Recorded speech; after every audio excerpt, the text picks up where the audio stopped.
Hi, my name's Dave Marlon, and I have a substance use disorder, and I've learned that by maintaining abstinence and being in recovery, I have a life better than all my dreams. And if you have a substance use disorder, I encourage you to listen to my discussion about the importance of maintaining your recovery. Now, recovery isn't just about quitting, it's about staying free. Free from the compulsions, free from the obsessive thoughts, being bound to having to drink or use your drugs. Now, recovery is a long-term process. It's not a single event. This is a process that I'm going through for my whole life. And if you got a substance use disorder, bad news. You're going to be going through this the rest of your life too. Today we're going to talk about the stages of change, the risk of replacement compulsions, and the value of maintenance.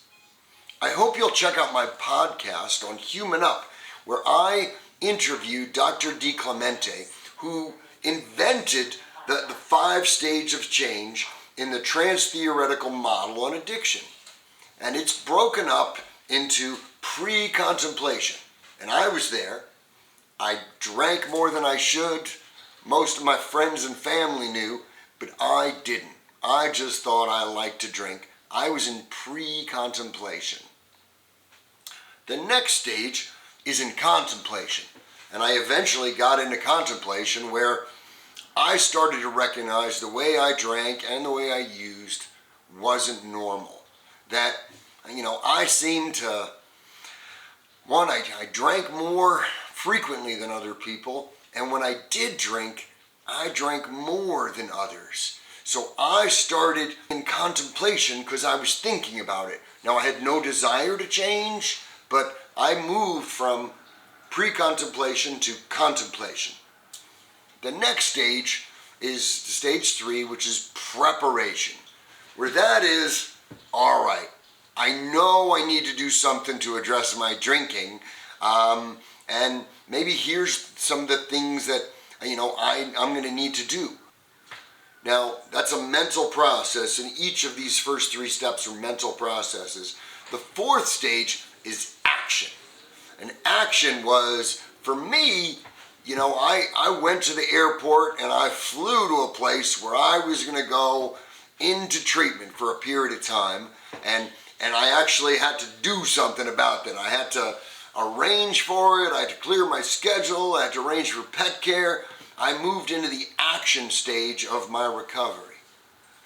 Once I got through rehab, and I needed to now move into maintenance, because a short period of time of sustained abstinence, while it's beneficial, unless I do something to maintain my recovery, all is lost. Relapse is not a stage, but a return to the earlier stages. It is common, and it's not a failure. And if a recurrence occurs, what you really need to do is work to get back into action and then back into maintenance. Now, what is maintenance? Maintenance is a long-term effort to sustain change. It prevents slipping into old habits. It requires daily attention. I have what I call are my daily disciplines, things that I do for every day, including soon as I wake up, I roll out of my bed and I get on my knees and I do my prayers. What I find happens when I do my prayers each morning is, when I wake up and I'm in bed, Dave's there, and I'm thinking about myself. Once I get on my knees and I do my prayers, I slowly, release my grip on ego, and I start thinking, what could I do to be a better dad? What could I do to be a better son? What could I do to be a better employee or a better employer? Those daily disciplines is an example of one of the things that I do to maintain my sustained change. This includes self-care, accountability, structure, and purpose.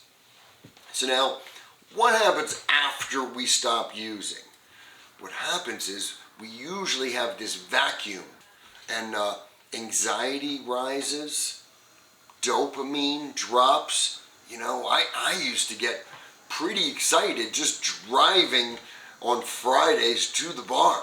When I told people I was, leaving work, when I was heading to my car, a state of euphoria and higher levels of dopamine were already being released, even before that bartender slid me that cold draft. We crave control, we crave comfort, we crave escape. And this makes us particularly susceptible to new compulsions.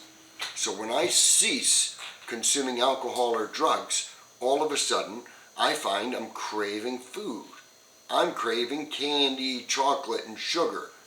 I'm also craving sex and relationships.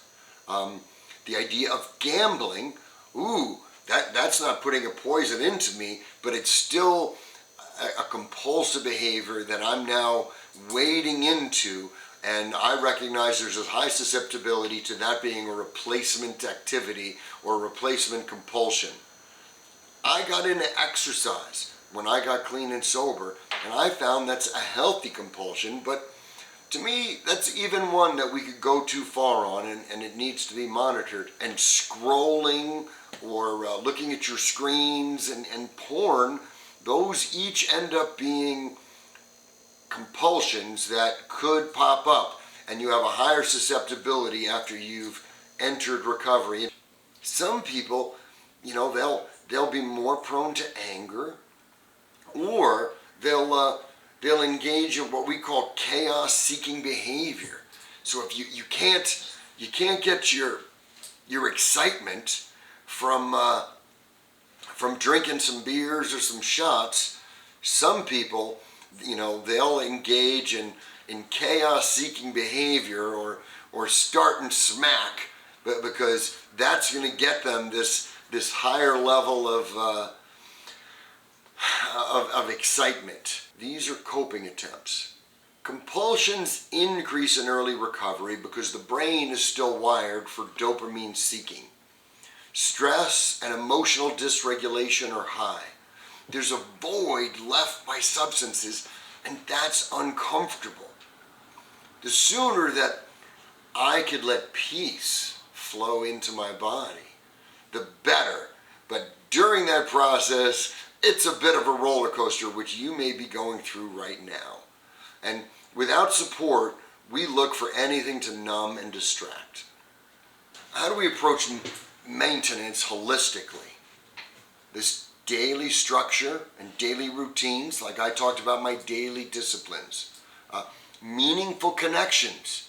I encourage everyone to try some kind of support meeting, whether that be at your church or spiritual institution, through AA, NA, CMA, HA, some of the anonymous fellowships, Smart Recovery.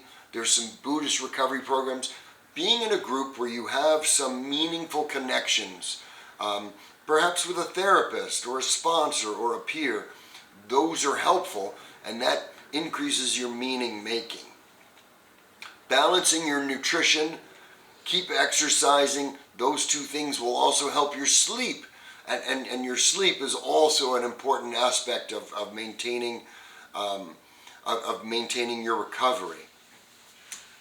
Emotional honesty is something that comes up because often we had things that we were suppressing, and as we no longer are deadening our frontal lobe with our substances, a need for emotional honesty on what's really going on in your life. What are you doing that's good? What are you doing that isn't so good? Those are important things to get your hands around. Service and then integrating and developing a purpose is one of the great joys of recovery. When I got into recovery, I realized I had a God-given talent to help others join me in recovery. That gives me purpose. I avoid white-knuckling and using willpower alone to get through this journey. Some self-check questions that are good for all of us to ask ourselves or each other is, am I escaping or am I engaging? Is my behavior serving my recovery, or is this sabotaging my recovery? And what am I feeling right now? Is it joy? Is it peace? We encourage curiosity, not shame. Recovery is a lifestyle. I've lived it every day, and it's shocking to me that I've lived it every day for over 20 years. Even a person who's genetically predisposed to addiction and compulsivity, I've managed to maintain maintenance, and I believe you can too. Maintenance is building a life that you don't need to escape from. We celebrate our progress, we stay alert to the patterns, and we stay connected. I'd like to ask you to reflect and say, what is the stage on the stages of change that you are in? What behaviors might be filling the gap that I've left by my prior substance use? And what does true maintenance of recovery look like for you?